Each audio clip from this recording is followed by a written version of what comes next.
By first light, Wade Preston was already outside, breath smoking in the dark, maul rising and falling in a rhythm older than thought. Cedar rounds split clean when the grain was honest, Fir argued. Larch twisted and punished your wrists if you rushed it. At 61, Wade didn't rush much anymore.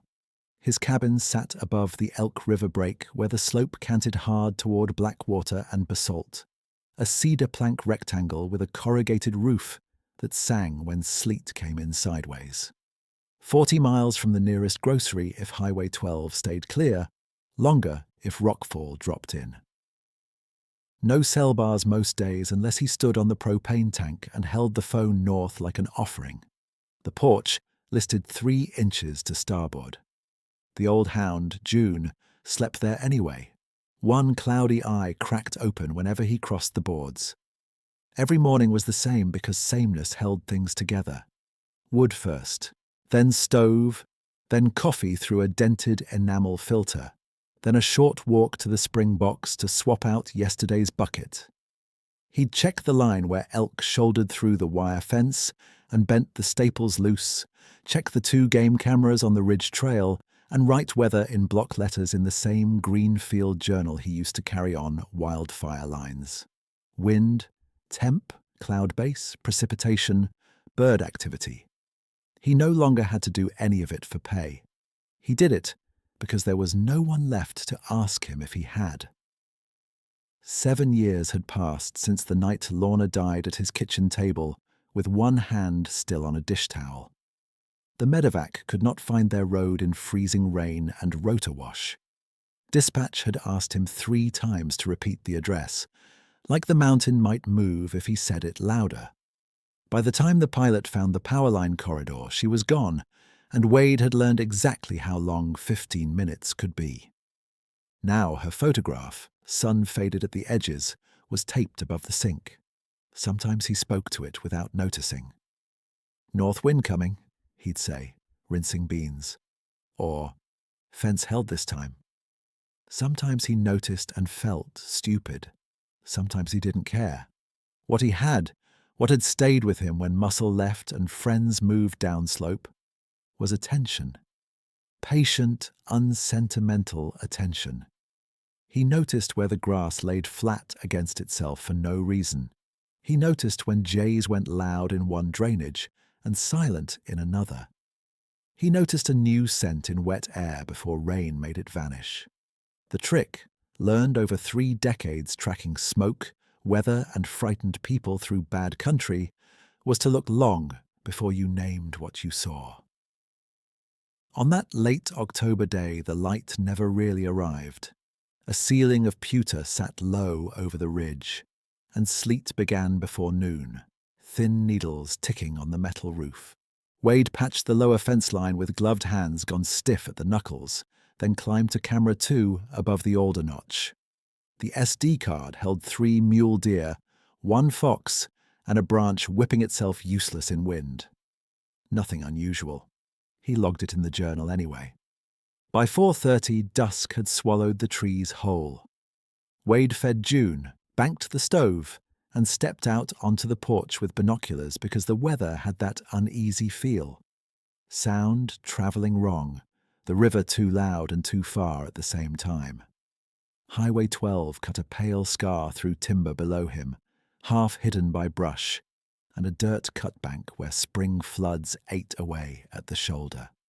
That was when he saw it moving at the tree line. At first he thought logger. Someone hurt, maybe. It was on 2 legs, broad in the chest, dark with rain and mud. It lurched once and braced a hand on a fir trunk. Then it kept going, fast for something carrying weight.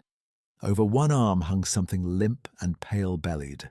Wade lifted the binoculars and felt his scalp tighten.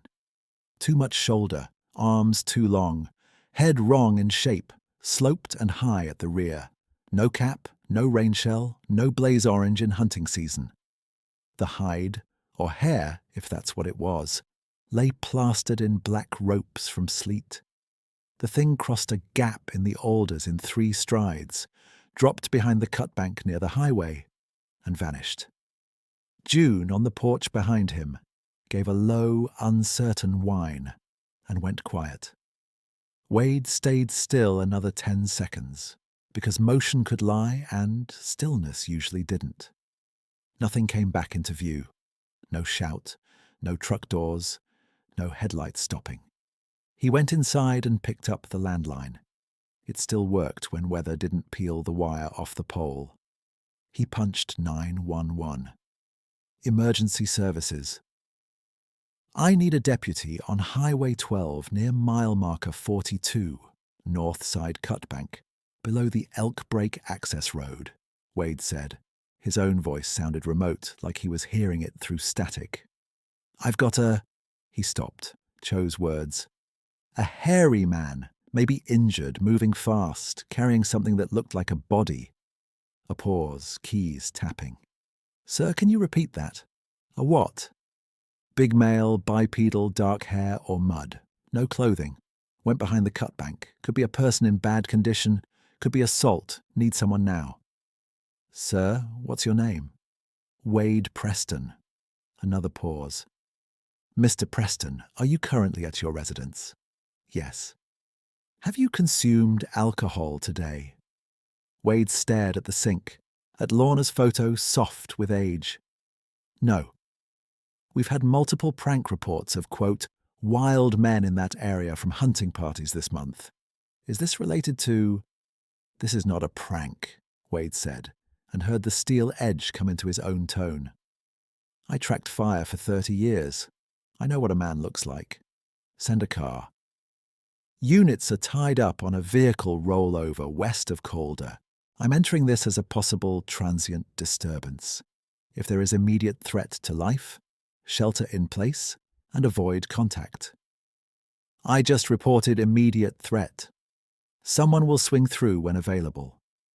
The line clicked dead with professional politeness. Wade stood there with the receiver in his hand long enough for dial tone to turn to warning beeps. Then he put on his rain shell, grabbed the rifle from the mudroom, and drove the old Tacoma down the rutted track toward the highway. Sleet turned to wet snow halfway down. Headlights showed white threads and nothing else. He parked behind the cutbank and moved on foot, beam low, boots sliding in clay. The place smelled of iron and wet fur. He found drag marks first, 2 parallel furrows heading from road shoulder into alder shadow, as if something heavy had been hauled by one arm. Then blood on shale. Not droplets, a broad smear where weight had rested. 20 yards in, the body was a deer carcass, half-grown, throat torn open, hindquarters opened with rough efficiency. Fresh, steam still rising from cavities into the cold. No human remains, no camp, no tracks he could trust. The ground was churned by runoff and sleet. But on a slick clay shelf under one root tangle there was an impression that made him crouch and hold his light closer. Long, 5 forward toe marks splayed wide, heel deep. Not hoof, not boot. Could have been ruined by water into anything except it wasn't. Something about the midsection bowed with pressure and release like a foot that flexed where a human arch would. By the time the deputy arrived, Wade's gloves were soaked through and his jaw hurt from clenching. The cruiser rolled up with wipers slapping and high beams too bright. Deputy Kramer, Wade knew him by sight, county kid, 30 maybe, stepped out already annoyed at the weather. He listened, shined his own light on the deer, and gave a short breath through his nose. Looks like a lion kill got dragged by scavengers, Kramer said. Or somebody dumped roadkill to mess with folks. Lions don't make tracks like that, Wade said, pointing. Kramer glanced. That's washout and imagination, Mr. Preston. You called me a prank before you got here.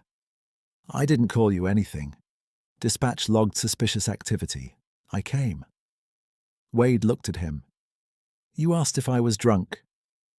Kramer shifted, uncomfortable for half a second, then tucked it under procedure. I'm going to advise you not to pursue unknown persons in the dark, And please stay off the emergency line unless there's a real emergency. We've got limited units and real calls waiting." Wade laughed once without humor, a sound like a cough. "What part of possible assault sounded fake to you?" Kramer's voice flattened. "No victim, no suspect. Dead deer in bad weather. Go home, lock up. If you see a transient on your property, call non-emergency." He drove off, taillights swallowed by sleet. Wade stood in the beam of his own flashlight until snow began to fill the drag marks. By the next morning, he had replayed the scene enough times to doubt every edge of it, except one. Whatever he saw had moved with purpose and strength no injured man would have had. He replaced camera 2 with a fresh card and added a third lower on the game trail, where the alders pinched into a narrow run. He didn't tell anybody. There wasn't anybody to tell that would listen. The first new image came 2 nights later at 2:13 a.m. A frame of rain streak and ghost blur, then one usable shot. An arm entering from left, long beyond normal proportion, knotted with muscle under wet, dark hair. No hand visible. Height impossible to judge without full body. But the camera, mounted 7 feet up, caught only from elbow down. He printed it at the library printer in town, black and white, grainy as old newspaper. He drove to the sheriff's annex and left it with the woman at the front desk. She looked at it, looked at him, and gave the same thin smile people used at funerals and conspiracy meetings. "We'll pass it on," she said. No one called. 3 days later, one of his bait stations came up stripped clean again. Sardine tins licked bare, chicken wire peeled back, trap untouched. Something had reached around the mechanism without springing it. Wade reset it with gloves, circled downwind, and found another impression in damp loam where seep water held shape. Longer than his forearm from heel to toe. 17 inches if it was 1 inch. The midfoot showed a soft collapse he had only ever seen in old photocopied reports he and other young trackers used to laugh about on fire camp nights when the bourbon came out, and someone mentioned monsters. He took photos with a ruler and called in again. The deputy on phone duty sighed audibly before he finished. "Mr. Preston, wildlife already advised this is black bear activity. Black bears don't have 5 forward toes and a pressure ridge through the midfoot. Sir, with respect, we are not opening a cryptid investigation." "This isn't about folklore," Wade said. "You've got something big habituating to people and scavenging close to road. Somebody's going to chase it and get hurt. Then don't feed internet folklore and we won't have armed tourists in your timber." The line went quiet. That afternoon at Whitlow's feed, 2 men in camo were laughing by the mineral blocks, one of them pantomiming a gorilla walk while the other filmed on his phone. Near the counter, a school bus driver Wade recognized from the valley route was speaking in a tight voice to the owner. "Crossed right in front of me at dawn," she said. "Naked giant. I'm telling you what I saw." The owner nodded without committing either way, eyes darting toward other customers. Fear and mockery were breeding together, and Wade knew that species. He'd seen it on wildfire perimeters when rumor outran maps. Someone hears spot fire, someone else hears town gone, and suddenly roads clog with pickups and good intentions and rifles and bad information. Panic did what flames sometimes couldn't. Back home, he wrote in the field journal longer than usual. October 29th, calls dismissed. Tracks repeat. Bait removed without trigger. Public chatter increasing. Risk not attack pattern. Risk is people. Armed volunteers if rumor spikes. Night visibility poor. Terrain unstable near old lookout corridor. If pursuit starts there, someone dies in slide or crossfire. He closed the book and sat in the kitchen while the stove ticked and settled. June snored under the table. Outside, rain came down in steady sheets, washing sign from mud and leaving only what stone could hold. Wade looked up at Lorna's photograph. "They're going to make this worse," he said softly. In the dark beyond the porch light, something knocked once against the far fence, wood on wire, heavy and deliberate, then moved off without another sound. Wade froze on the porch step, head tilted, listening for the follow-up sound that usually told you species. Hoof scrape, branch rake, breath, claws on wire. Nothing. Rain hissed through fir needles. The river rolled below like distant traffic. June had gone rigid behind him, lips tight, not barking, which unsettled him more than noise would have. He took the flashlight from the hook and clicked it on low. "Stay," he told the hound, then stepped off the porch into mud that sucked at his boots. The beam swept across the near fence, then the gate, then the dark wedge where the path dropped toward the alder line. At the far corner post, 30 yards out, the top wire had been pushed down and sprung back. Fresh shine on the staple. Not broken, not elk either. Elk leaned and tangled, left hair and panic. This was one shove measured, enough to test the give. Wade crouched and touched the wire. Still trembling, almost too slight to feel. He lifted the beam higher. A smear of wet on the cedar post, dark in the rain. Could have been mud, could have been anything. By the time he got gloves and a sample bag, the weather had washed it clean. He stood there until cold seeped through his collar and into his neck. Whatever had made the knock had chosen to announce itself, then leave. Not hunting, not fleeing, checking. By dawn, sleet had turned to hard rain and erased half the mountain's memory. Wade moved anyway because routine was not comfort now. It was control. He checked camera 1 on the upper ridge. Deer, raccoon, wind. Camera 2 gave him 2 black frames at 1:07 a.m. Then a burst at 1:08. First, rain-white static. Second, a shoulder crossing too close to focus, matted and dark. Third, nothing but an eye-shine pair high in frame. Too high for black bear at that angle, too level for elk. Camera 3, set at the alder pinch, gave him the piece that tightened his chest. A half-profile in motion. Conical crown, neck buried in trapezius muscle, left arm bent around weight outside frame. Timestamp 1:11 a.m. He swapped cards, sealed them in a freezer bag, and wrote times in the field journal with exactness that felt like prayer. When he drove into town, he printed stills again and added 1 page of notes. Camera heights, distances, compass orientation, weather conditions. He left copies at the sheriff's annex and, this time, at Fish and Wildlife. The wildlife officer called him back near supper, voice polite and tired. "Mr. Preston, looked at your prints. We see probable bear with mange, maybe standing posture due to bait source." "No bear has a sagittal crest like that," Wade said. A pause. "You can't confirm that from grainy trail cam images." "I can confirm proportion." "What I can confirm," the officer said, tone narrowing, "is folks are driving up from 3 counties looking for a monster. If you keep circulating this, somebody's going to shoot a hiker." "Then tell them there's something large using those drainages and to stay out. We are advising caution for normal wildlife activity." Normal. Wade thanked him and hung up before he said something useless. That night, he reset his bait station with changes. Second wire loop, side trigger, and a dusting of sifted flour under overhang where rain couldn't reach. Old tracker tricks. Not because he wanted to trap whatever this was, he didn't, but because sign beat arguments.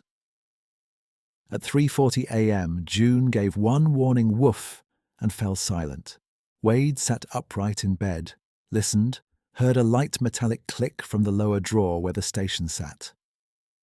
At first light, he went down and found the sardines gone, trap unsprung, and flour disturbed by partial pressure marks.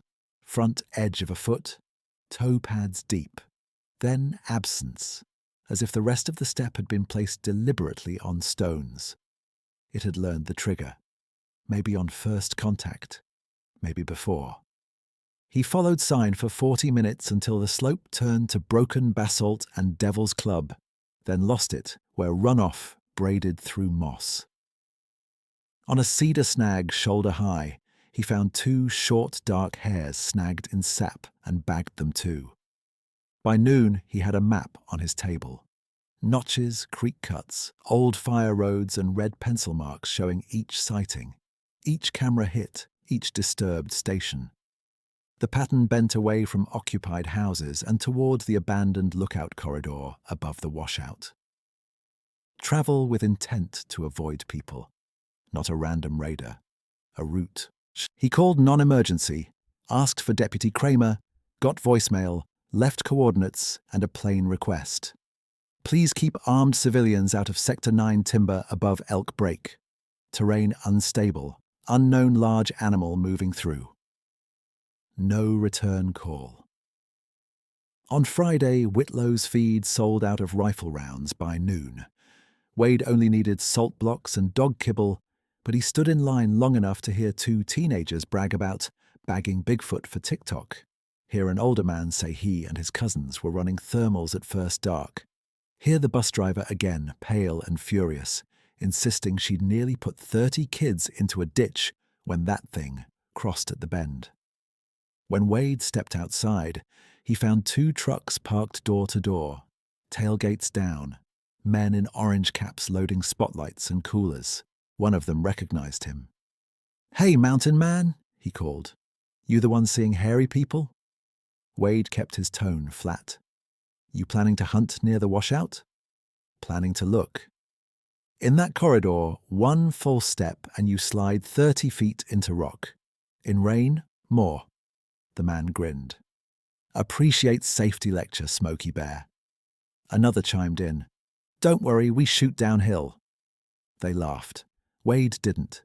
He looked at each face hard enough to be remembered, then drove home with a headache pulsing behind his right eye. At dusk, engines climbed the ridge road that should have been empty this late in weather. He killed his porch light and watched beams sweep tree trunks like prison searchlights. Once, around 9, he heard 2 quick shots from far off, then shouting, then silence. No sirens came. In the morning, he found boot prints across his lower meadow and a crushed beer can by his spring box. Somebody had cut his private road/no access sign clean through with broadheads. He picked up the can with gloved fingers and set it on the porch rail, staring at it a long time. The creature hadn't crossed his threshold. People had. Deputy Erin Vale arrived just after noon on Sunday in a county SUV mud-splashed to the mirrors. Wade recognized at once she was new. Uniform too crisp in the seams. Duty belt still sitting high like it hadn't taught her hips where to carry weight yet. Mid-20s maybe. Alert eyes, not tired ones. She stepped out, removed her campaign hat against the rain, and introduced herself before he could speak. "Deputy Erin Vale.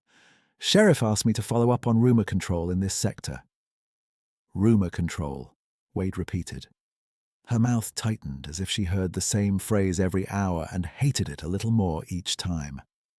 "I'd like to look at what you've collected, if you're willing." Wade studied her face for mockery and didn't find any, just caution. He let her in. She stood at the kitchen table while he laid out stills, print photos, bagged hairs, measurements, and journal entries. She didn't interrupt much. Asked practical questions, camera model, timestamp drift, exact locations, whether anyone else had access to his land. When he showed the 17-inch impression photo with ruler, she frowned and leaned close. Could this be 2 overlapping tracks? Possible, Wade said, but pressure depth says single load on wet loam. See the heel compression? Then release through mid-foot. She glanced up. You've done this a while. Tracking? 30 years fire and search. I don't chase ghost stories. She nodded once, then surprised him by saying, I know. Outside, June growled low at something downslope, then settled. Erin looked toward the door. Look, off record? I don't think you're making this up. But my office is under pressure. We've got volunteers out with rifles, social media claiming missing hikers, and dispatch getting hammered with calls about giants in every tree line. There are no missing hikers tied to this, Wade said. Exactly.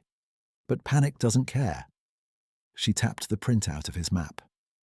Can you walk me through this route on foot? Tonight, I need enough to shut down the weekend warrior hunts with something other than trust us. Wade hesitated. Tonight in this weather, you'll get hurt in that corridor. Then we don't go there, we do your lower loop. He looked at the rain, at her, at the stack of evidence nobody wanted to own. Fine, after dark, less civilian traffic. She exhaled, almost relief. I'll be back at 2100. As she left, he noticed the red recording light on the Bodycam clipped to her vest, steady even in rain. Protocol, he thought, or insurance. By 9:07 p.m., rain had thinned to mist, and the temperature dropped enough to edge puddles with skin ice. Wade and Erin moved single file along the lower trail, lights hooded, steps deliberate on root-slick dirt. June stayed at heel despite every instinct to range ahead. Erin breathed quietly through her nose, trying not to sound winded on the climbs. She carried her rifle slung and hands free, a choice Wade marked in her favor. At the alder pinch, he crouched and pointed to a fresh depression under fern fronds. Here, left foot plant, see toe spread. Erin knelt beside him. Her body cam clicked faintly as autofocus shifted. Jesus, she whispered before catching herself. Sorry. Don't name it yet, Wade murmured. Just log it. They moved another 100 yards to where the trail widened near a fallen spruce. Something smelled wrong there. Wet hide, old blood, and musk, sharp as ammonia. June stopped dead, hackles up, and gave a trembling whine. Wade lifted one hand, palm back. Halt. From ahead came a sound like someone pulling a soaked tarp across brush. Heavy, controlled. Then one branch flexed and returned. Erin's light twitched toward it. Wade covered her lens with 2 fingers for a beat, then angled it lower to keep glare off their faces. Easy, he whispered. The shape stepped out at 30 yards. At first it was all mass and rain-dark texture, too large for the eye to process in pieces. Then details locked in, shoulders broad as a barn door, chest rising and falling in deep, labouring draws, hair hanging in ropes from neck to thigh, head peaked toward the rear with little visible forehead. Left leg carried stiff, favouring the right with each shift. Over one forearm hung a deer, hind legs downward, throat wound crusted black. Not a person, not a costume. No seams, no fabric, no human gait hidden in it. Flesh and weight and breath in cold air. Erin made a sound that was almost a gasp and almost a curse. The bodycam's red light stayed steady. The creature turned its head toward them. Eyes caught light for an instant, amber, reflective, set deep. It did not charge. It did not vocalize. It just watched, every muscle loaded to leave. Wade realized his rifle was half raised from reflex. He forced himself to lower the muzzle until it pointed at dirt, slow enough to be read. Easy, he said, voice low and even, the same tone he'd used talking panicked sawyers off a fire line edge. Nobody's taking your food. Beside him, Erin mirrored the movement and lowered her own weapon. For 3 long breaths, nothing changed. Then the creature shifted weight, winced, clear hitch in the left leg, stepped to a patch of open ground and set the deer down gently, almost deliberately, as if to free both hands. It took 2 backward steps into alder shadow without breaking eye contact. Wade saw then what the dark on its thigh was. Not just rain. Blood, partly washed, matting hair over what might have been a gash. It backed once more, turned with startling smoothness for something that big. and vanished into timber with 3 quiet strides that seemed impossible for that mass. The forest swallowed it. No crash, no thrash, just gone. Only when it was fully out of sight did Erin let herself breathe loud. "Tell me my camera got that," she said, voice shaking. "It got it," Wade said. His own hands were steady only by discipline. Inside, everything felt tilted. All of it. She looked at him, rain beading on her lashes. That was carrying a deer, not a person. Yeah. Wade stared at the place it had stood. "First night I called it in, I said maybe carrying a body." He heard his own words from dispatch, sharp and certain. Wrong in one key way: food, not victim. June pressed against his leg, trembling. Erin touched the Bodycam once, as if to confirm it was real. "If this gets out tonight, we'll have 50 men up here by dawn." "If it doesn't get out," Wade said, "they'll keep saying it's a joke and send the same 50 men anyway." They made it back to the cabin in silence, broken only by wet brush against rain shells. On the porch, Erin radioed in with clipped professionalism. "Sector check complete. No civilian contact. Returning to unit." She did not mention what they saw on open channel. Inside, she replayed the Bodycam on his table. Grainy in motion, but unmistakable at the clear point where the creature stepped broadside and the deer swung into frame. Timestamp. GPS ping. Audio of their voices. Evidence no one could laugh off without lying outright. Erin swallowed hard. "I have to log this."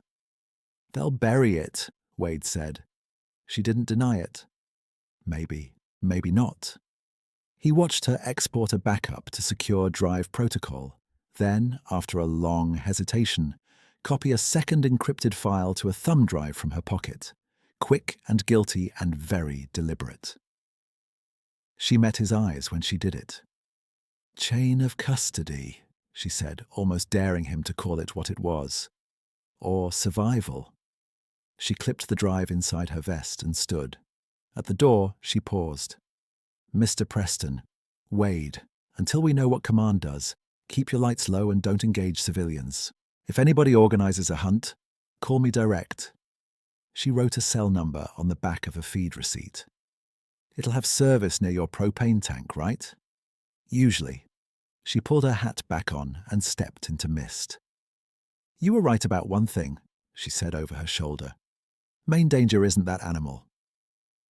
After her tail lights disappeared, Wade sat at the table with the paused frame glowing on his old monitor. 8 feet of wet, breathing muscle, and a wounded deer hanging from its arm, eyes fixed on him with something like exhausted caution. Not myth, not man, and not the threat people were about to become.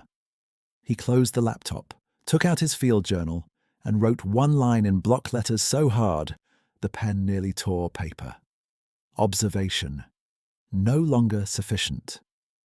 The pen was still in his hand when his cell buzzed from the windowsill. 1 bar, then none, then one again. Unknown number. He stepped onto the propane tank platform to catch signal and answered into cold mist. "Wade, it's Erin. Don't talk long. I'm on encrypted but not private." Her voice was tight, words clipped flat to hide what sat behind them. "You logged it?" he asked. "I logged a contact with an unidentified large subject and attached Bodycam file." A beat. Within 20 minutes, Lieutenant Halverson pulled me into command, took the camera, and reassigned the call code to nuisance wildlife pending review. They burying it? They already started. It flagged my supplemental notes as speculative language. I was told to rewrite as possible bear misidentification under poor light. Wade gripped the phone harder. And the video? Locked.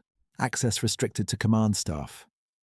Rain popped on the propane lid under his boots. Listen carefully. They're pushing a rumor-controlled bulletin in the morning. No credible evidence, no threat. Avoid trespassing. That sounds fine on paper, but Pike's also briefing trusted community volunteers to run Eyes in the Timber. Armed? She didn't answer right away, which was answer enough. Unofficially, yes. Wade looked out toward the black ridge where the alder pinch disappeared into cloud. That's a hunt. I know. A crackle chewed half a second of silence. Then Erin said, quieter, they also used your name in the room. Preston sees things. Grief history. Isolation. They're setting you up as the cautionary example. The old humiliation flared in him, hot and familiar. Dispatch asking if he'd been drinking while Lorna cooled on his kitchen floor. So if somebody gets shot, they can pin panic on the old widower. Yeah.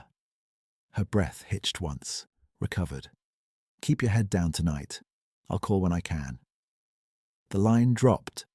By 7 the next morning, the bulletin was posted on the county page and screenshot across local Facebook groups before coffee cooled in mugs. No verified threat in Elk Break sector. Reports attributed to misidentified wildlife/social media rumors. Trespass enforcement will be strict. Under it, comments multiplied by the minute, half mocked, half dared each other to go prove the county was hiding something. Someone had posted Wade's road entrance from satellite view with a laughing emoji, and the caption, "Ask this guy, he talks to Bigfoot." By 9, 2 pickups were parked at the mouth of his private track. When Wade drove down to move them, the drivers filmed him through cracked windows, phones held up like badges. "Tell us where the giant is, old man," one called. "Get off my road." "We're on county shoulder." "Then stay there and keep your rifles cased." They smiled, not agreeing, and stayed until noon. That afternoon, Deputy Kramer came alone, hat brim low against rain, a folded form in hand. Not hostile, not friendly either. "Got complaints you threatened visitors with a firearm." "I warned trespassers off posted land." Kramer held up the paper. "This is an advisory. Given ongoing public disturbance, department requests you refrain from armed contact with civilians unless immediate self-defense." Wade took the form, scanned it. Carefully neutral language, all liability, no ownership. "You advised me to call if there was danger. I call, you dismiss it. Now you tell me not to carry on my own property. I'm telling you tensions are high. You helping raise them." Kramer's jaw worked. For a second, Wade thought he might say something human. Instead, "If you have concerns, call command." He turned back to the cruiser. "Kramer," Wade said. The deputy paused. "You got kids on that bus route?" Kramer frowned. "What?" "Because this doesn't stay rumor forever. It ends with somebody bleeding." Kramer got in and drove off without answering. By dusk, Wade's lower fence had been cut in 2 places. Camera 1 was gone from its tree, strap sliced clean. Camera 3 lay smashed under a boot print near the Alder Trail, SD card missing. June found it first and stood over the wreckage, growling into the brush. What Wade had built for 7 years, routine, boundaries, the careful distance between his life and everyone else's noise, was being stripped apart by people who kept saying they were trying to keep order. He spent an hour repairing fence in rain, hands clumsy with anger. At full dark, he sat at the kitchen table, map open, and circled the remaining camera location twice in red. One eye left on the mountain. He and Erin agreed by text at 11:13 p.m. Meet at the old gravel pull-out before dawn, run quick, pull surviving evidence, avoid roads. Wade was there early, truck lights off. Erin arrived 5 minutes late in an unmarked county rig, uniform under a plain rain shell, bodycam absent. "You okay?" he asked as she got out. "Got written up for procedural language and removed from field contact pending review." She shut the door too hard. "I'm not okay." They moved fast up the drainage with headlamps hooded red.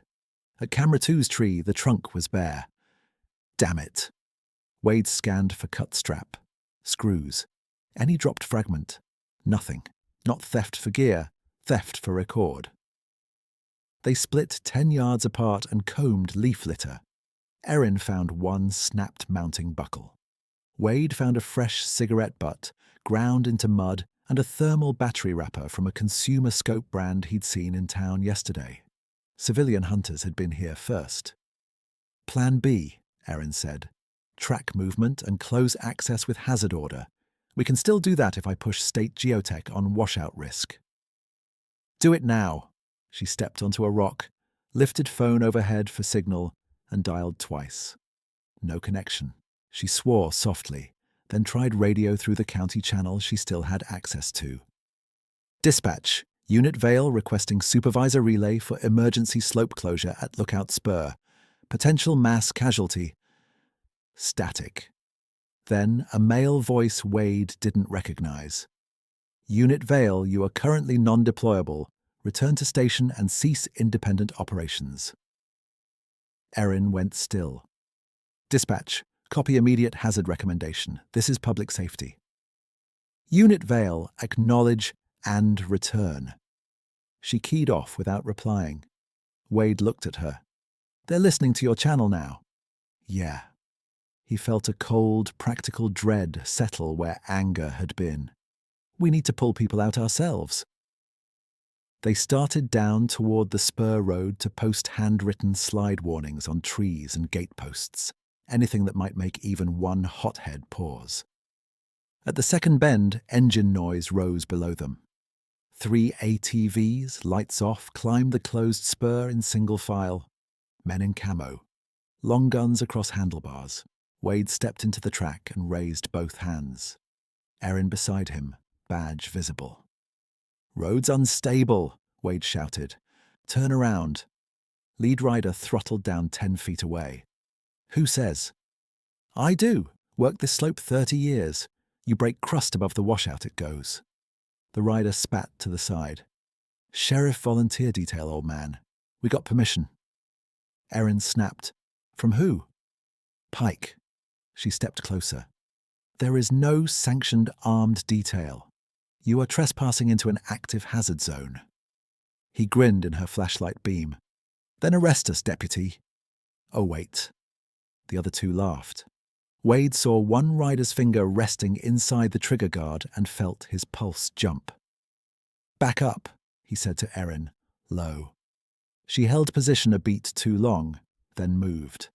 The ATVs idled forward until Wade had to step off the track or get clipped. They passed, mud spraying his pant leg, and kept climbing towards the lookout corridor. Erin keyed her radio again, voice hard now. Dispatch, 3 unauthorized armed riders entering closed spur above Elk Break. Probable negligent discharge risk. Request immediate intercept. Silence. Then, Unit Vale, stand down.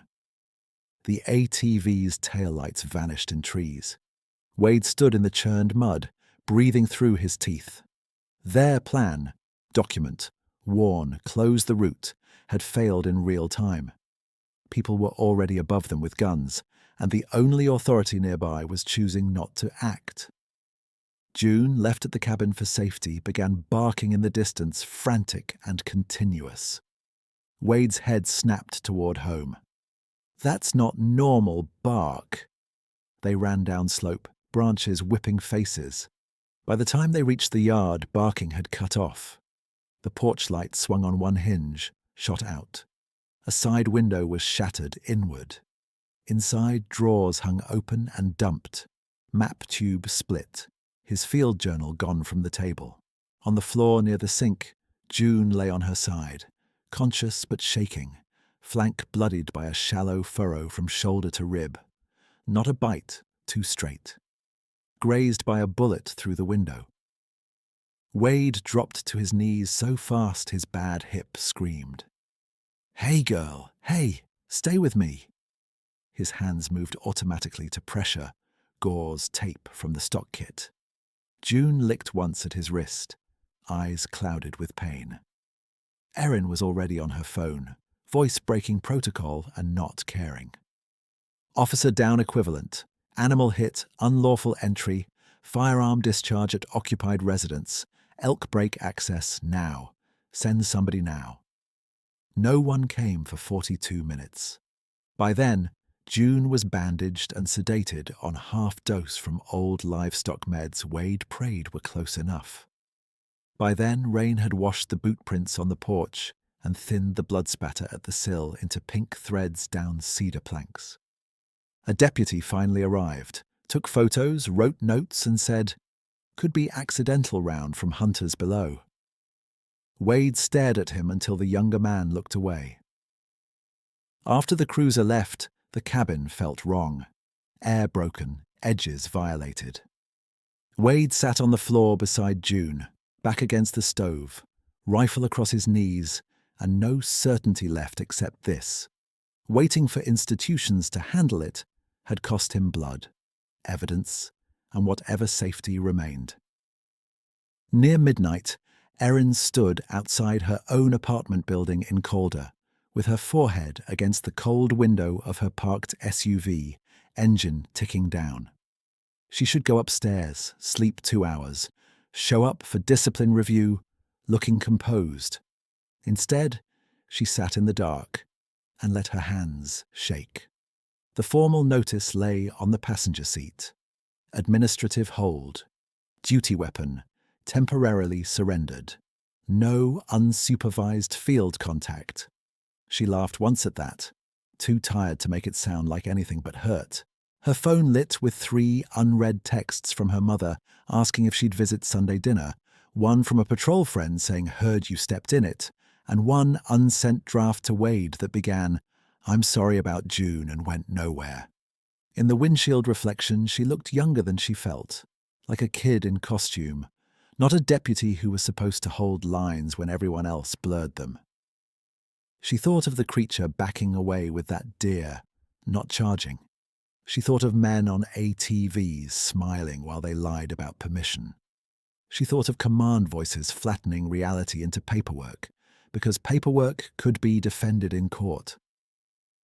When she was 13, she'd called 911 for her father and gotten put on hold while dispatch rerouted for a highway pileup. Not negligence exactly. Triage. By the time EMS reached their trailer, his heart had stopped on linoleum. People told her for years that no one was to blame, that systems were strained, that mountain response times were what they were. Maybe that was true. It still carved something out of her. She had joined up anyway because she believed somebody in the chain could choose not to look away when inconvenient facts showed up wet and breathing in front of them. Tonight, she had watched that belief crack. Her throat tightened unexpectedly. She pressed her palms to her eyes until sparks came. "Don't do this in a parking lot," she muttered to herself, and then did it anyway. Silent tears she would have denied under oath. When it passed, she opened the glove box, took out the thumb drive, and held it between finger and thumb like it might burn her. If she leaked it now, she could lose her badge, pension, maybe catch charges. If she didn't, men with rifles would keep flooding those ridges under the shelter of official shrugging. And Wade, stubborn, grieving Wade with his block-letter journals and impossible patience, would keep standing between panic and gunfire, with less and less to stand on. She typed, deleted, typed again, then finally sent him, "I can't fix command tonight, but I'm not out. Call me if movement heads toward Lookout Spur. I mean any time." Then she drove back out of town instead of going upstairs, parked on a dark turnout with 1 bar of service, and watched scanner traffic scroll on a volunteer app she was no longer supposed to access. At 2:18 a.m., she whispered into the empty cab, "Please nobody be stupid." At 2:22, someone was. Wade had not slept. June dozed fitfully by the stove, breath shallow but steady. He sat at the table redrawing his stolen map from memory, drainages, crossings, the curved route that avoided houses, when his cell buzzed with Erin's name. "Go," he answered. Her words came fast. Frantic 911 just dropped. Caller reports screaming man dragged uphill near Old Lookout Washout. Dispatch upgraded to possible abduction. Pike's mobilizing volunteers as search support. They're staging at mile 41 now. Wade was already pulling on boots. That call's bait. I know, but command doesn't care. They finally have the magic words. Possible victim. They'll flood the corridor in 10 minutes. He looked at June, then away. I can't leave her long. Can you move? Yeah. Then listen, if that animal's still favoring left leg, it'll use the upper traverse above the washout. Same route you mapped. If they push from below with lights, it gets pinned against the slide face. Pinned. A wounded thing with no exit and rifles below. He had seen that equation before with elk, with men, with fire itself. It never ended clean. Outside, engines growled in the distance, more than 2, maybe 6. Through trees he caught strobing white beams climbing where no traffic should be. Erin said, I'm coming from Calder side. I don't have sanction and my duty weapon's locked, but I've still got radio access for now. Meet me at the old fire gate. Wade grabbed his keys, then stopped at Lorna's photo above the sink. For one beat, he was back in that other night, phone in hand, waiting for help that came late and wrong. Not again, he said to the empty kitchen. He set water and blankets by June, checked her bandage once more, and killed the cabin lights.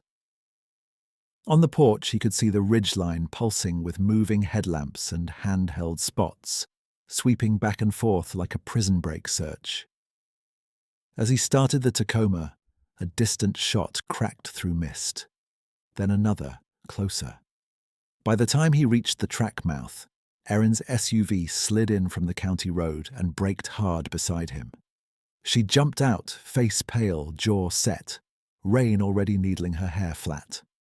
Above them, in the dark timber of the lookout corridor, voices shouted over engines, overlapping and panicked. The mountain had tipped. Erin didn't wait for another shot. She grabbed Wade by the sleeve and pointed up the spur where beams jittered through fog. 2 groups, she said. One on the road, one already on the upper traverse. If they cross-light each other, somebody dies. Wade nodded once. Wash out first. They drove as far as the locked fire gate, left both vehicles crooked and went up on foot. Mud sucked at their boots. The old road had slumped on the outside edge, and every 20 yards water crossed it in slick ribbons. Voices carried down through timber, excited, overlapping. Not command voice, just men amped on fear. Halfway up, Erin stopped and keyed her handheld. Dispatch, Unit Vale requesting all units hold below mile marker 42. Repeat, hold below 42. Possible geohazard active. No reply. She tried again on tack. Static.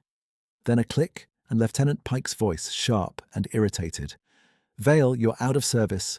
Clear this channel. Negative, Erin shot back. You have civilians with rifles above an unstable washout. You are not in command. Then somebody be. A rifle cracked above them, then 2 more fast from different angles. Wade's pace changed from careful to urgent. Move. They reached the last bend before the washout and saw the whole bad geometry at once.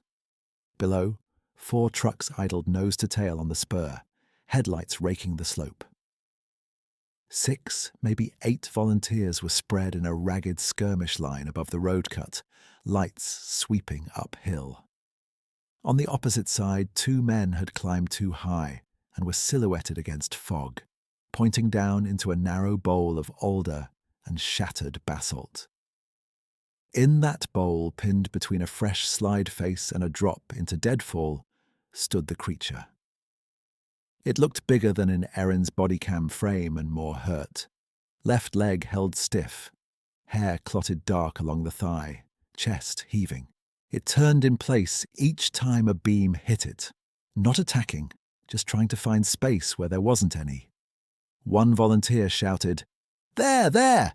and shouldered his rifle. Wade stepped out onto the open cut bank before he could think himself out of it. "Muzzles down," he roared. The voice came back from years on Fireline, command not request. Heads snapped toward him. Pike, 30 yards downslope in a county jacket, recognized him and swore. "Preston, get off this scene." The volunteer ignored both and kept aiming. Erin moved before Wade did, charging down 2 slick steps and slamming the rifle barrel upward with her forearm. The shot went into fog. "Finger off trigger," she barked, inches from his face. "You just flagged 3 people," he shoved back. "It almost took a man." "What man?" Erin snapped. "Name him." No answer, just panting and anger. Pike climbed toward them, red-faced. "Vale, stand down, or I'll put you in cuffs. Preston, you discharge tonight. You're done." Wade hadn't yet. He looked past Pike to the slope above the creature. Fresh tension cracks were opening in the mud lip, thin black lines filling with water. One more round into that bank and half the hillside could peel. He raised his rifle, turned 90 degrees away from everyone, and fired twice into a dead snag over the road. Splinters burst. Engines went quiet. "Active slide risk," he bellowed. "Everybody down slope now. Drop elevation 30 feet and hold." Pike pointed at him, sputtering. "You don't give orders here." Erin keyed her radio and cut straight through him, voice clipped with procedural precision. "All units, all volunteers, this is Deputy Vale declaring geohazard evacuation code Echo Red for Lookout Spur Corridor. Echo Red, immediate withdrawal to hardpack staging. Repeat, immediate withdrawal. Any unit remaining in zone accepts liability." One of the deputies by the trucks yelled up, "Did she say Echo Red?" Another answered, "She did. Move." The phrase did what argument couldn't. People began backing down, cursing, slipping, dragging each other by sleeves. Liability language got through where compassion didn't. Pike grabbed Erin's arm. "You just falsified a code." She held his stare. "You can write me up when no one is buried." Above them, the creature shifted, tested the slide face, then flinched as gravel skated loose. Trapped. Wade shrugged out of his pack and dropped to one knee in the open. From inside, he pulled the canvas sack he'd thrown together at the cabin when the call came. 2 salt blocks, gauze, oxytetracycline vials wrapped in cloth, syringe kit, and a bottle of clean water. Livestock medicine, crude and maybe useless, but something. Erin hissed, "Wade, no." "Only way it moves is if it chooses." He set the sack on a flat stone 10 yards from the bowl, then backed away slow, palms out, rifle slung behind him. Every eye still on the slope had to read the same message. Not a charge, not bait, not pursuit. The creature watched him, nostrils flaring. Fog streamed around its shoulders. For a long beat, it didn't move. Then it stepped forward once, then again, weight careful on the bad leg. It reached with one long arm, hooked the sack by the strap, and lifted it. Not rushed, not panicked. Pike started to raise his sidearm. Erin saw it and drove her shoulder into him hard enough to spin him off balance. "Don't," she said through clenched teeth. "Not one more round." Pike hit muddy ground, furious. "You are finished." Maybe, Erin thought. She didn't move. The creature held the bag against its torso, looked once at Wade, an unreadable, steady look, and then turned uphill into a seam of alder where fog was thickest. 3 limping strides and it was gone, absorbed by timber like it had never been there. A second later, part of the upper lip sloughed off where it had stood. Mud and rock hissed down into the bowl in a short, ugly cascade. No one fired. For a moment, the only sound was engines idling below and men breathing too hard in cold air. Wade let out air he hadn't realized he was holding. Erin's hands were shaking, but she kept them at her sides where no one could call it fear. Pike pushed himself up, mud to the elbow, eyes bright with rage and humiliation. "Both of you," he said, voice low now, dangerous. "You just obstructed a possible homicide scene and assisted an unknown threat. I can charge that." Wade looked at the fresh slide scar, then at Pike. "Charge gravity first. It almost did your job for you." Pike did not fold. He doubled down. At staging, under white floodlights and the smell of wet diesel, he took statements himself and steered everyone. "To confirm," he said to each volunteer, "you heard screams consistent with a human male before visual contact, correct?" Most nodded because they wanted their fear to mean something. One said, "Could have been a cougar, maybe." Pike wrote anyway. When Erin tried to file an incident supplement about unauthorized armed civilians, Pike snapped his notebook shut. "You are administrative hold, you don't file." She held the pen tighter. "Then log my verbal. No confirmed human victim, no body, no blood trail consistent with abduction. Subject retreated when given corridor." He smiled thinly. "Subject was never confirmed. It was on my Bodycam." "Your camera was surrendered." Wade stood by his truck with mud to his knees and listened as Pike moved from spin to threat like changing hats. The deputy who had first answered June's shooting kept glancing away, uncomfortable but silent. Kramer arrived late, took one look at Pike's face and stayed out of the line of fire. Pike finally turned on Wade. "Hand over your rifle." "Why?" "Discharge in active operation." Wade passed it butt first. Safety on. Pike took it like confiscation and immediate victory. Then Erin spoke, calm and clear. "Lieutenant, before you get too invested, you should know I recorded your TAC channel authorization of trusted volunteers entering closed timber yesterday, plus your stand-down orders when I called in armed riders." Pike stared at her. "You don't have access." "I had enough." "You're bluffing." Erin met his eyes without blinking. "Try me." He stepped closer. "You leak departmental comms and I'll bury you under felony counts." She gave a small, tired shrug. "Maybe, but you can't unsend a file." For the first time, he looked uncertain. Just a flicker, then gone. "Get off my scene." They did, not because he won, but because there was nothing left to do there except feed his narrative. Back at Wade's cabin, dawn bled grey over fir tops. June lifted her head when they came in, tail thumping once, weak but alive. Erin knelt, checked the bandage, redid tape with hands steadier than they'd been on the mountain. Wade stood at the sink, staring at Lorna's photo while the kettle came up. "He'll write this as a failed rescue," Wade said. "Unknown suspect, brave volunteers, reckless deputy, unstable old man." Erin sat back on her heels. "Then we make sure his version doesn't get to be the only one." From inside her rain shell, she pulled the thumb drive. "I kept a copy the night at your table," she said. "Raw file, metadata intact. Tonight I add my written statement, your logs, photos of June, and radio captures." "Send to who?" "State Wildlife, Attorney General Intake, 2 reporters who hate each other enough to verify independently, and 1 cloud release that goes public if the first 3 get buried." Wade poured coffee into chipped mugs. "That'll burn your badge." Erin took the mug, held it with both hands for warmth.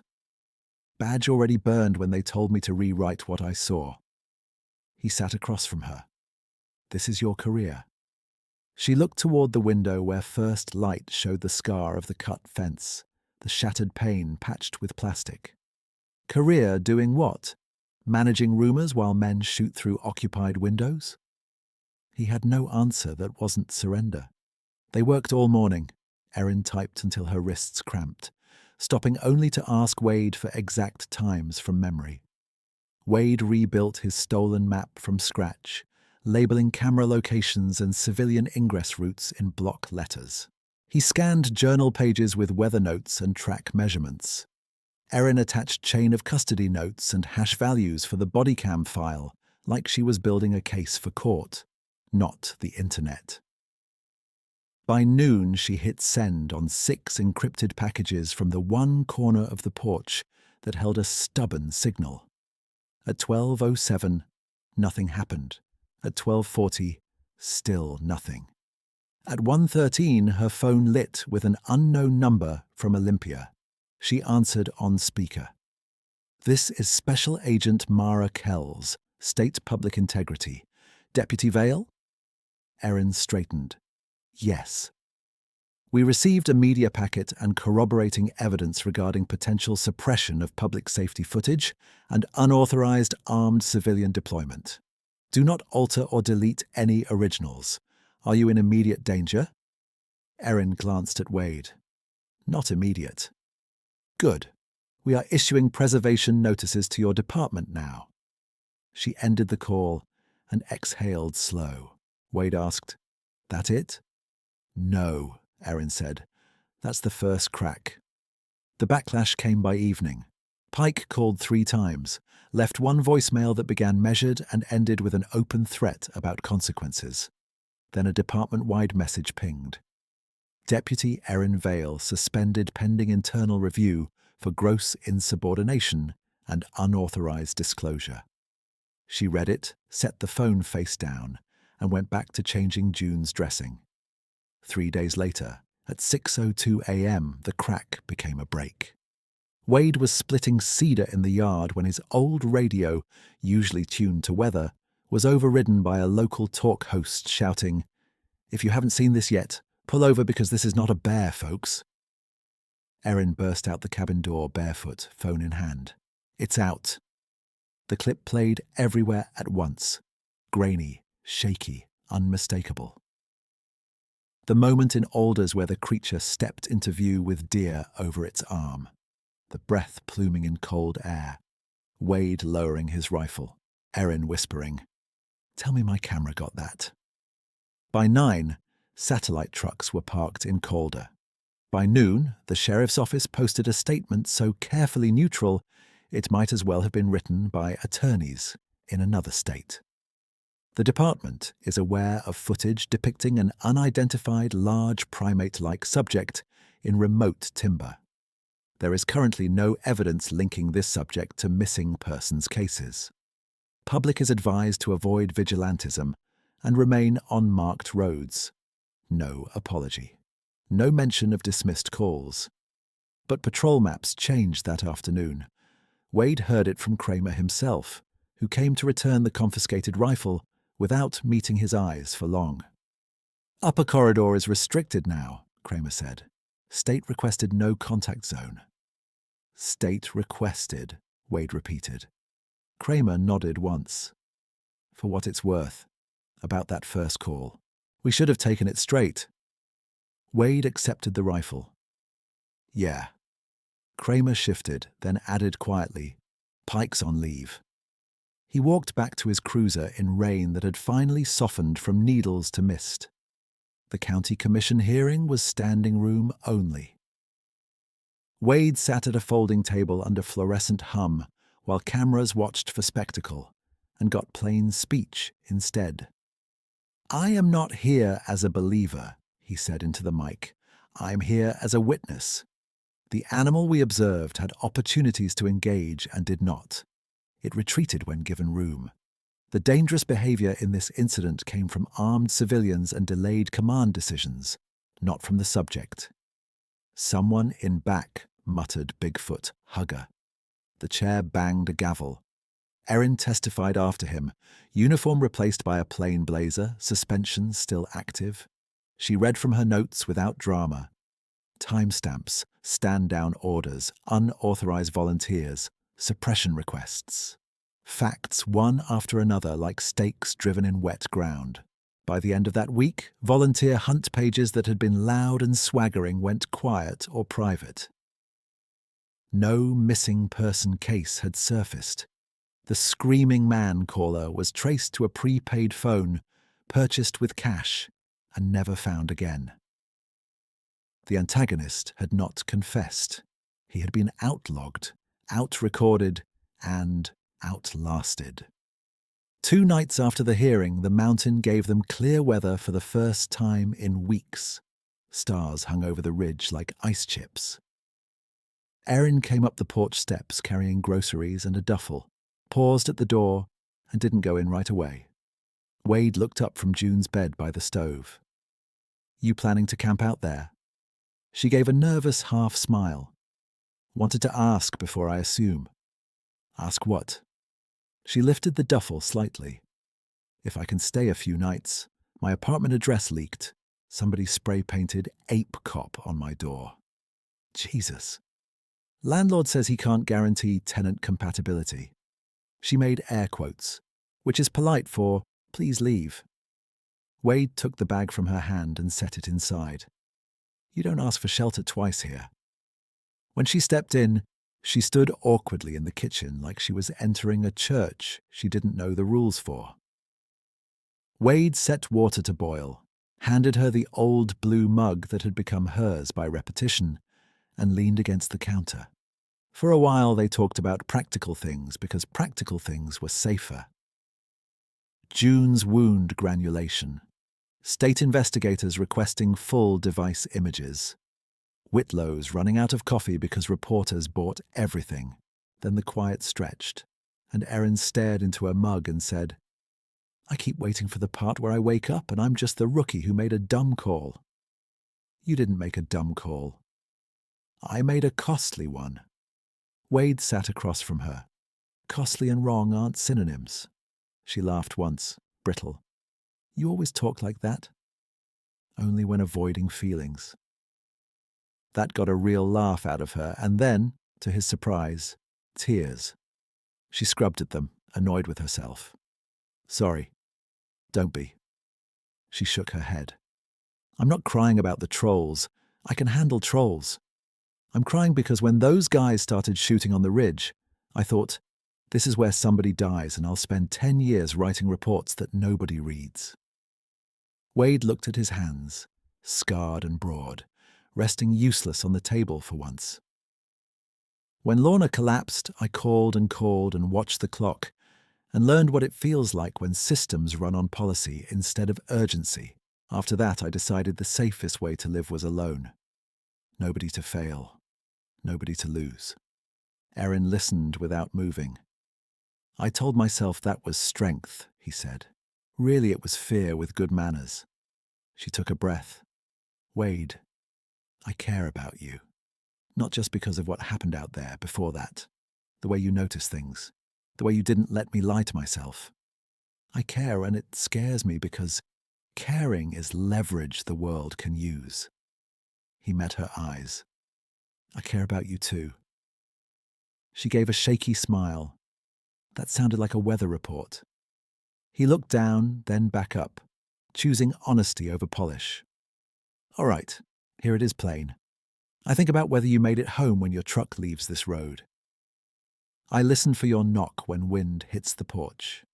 When you didn't answer last night for 2 hours, I walked out to the propane tank 3 times for signal like an idiot. I am 61 and grumpy, and I still talk to my dead wife's photograph some mornings. And I am telling you, I don't want to do this life without you in it." Erin's mouth trembled at the edges. "Thank you," he added, quieter. "I don't know what shape that takes. I know the years between us. I know the town will have opinions." "Town always has opinions." She reached across and covered his hand with hers. "I'm not asking for labels tonight. I'm asking if we can choose each other on purpose. Not by crisis. Not by accident."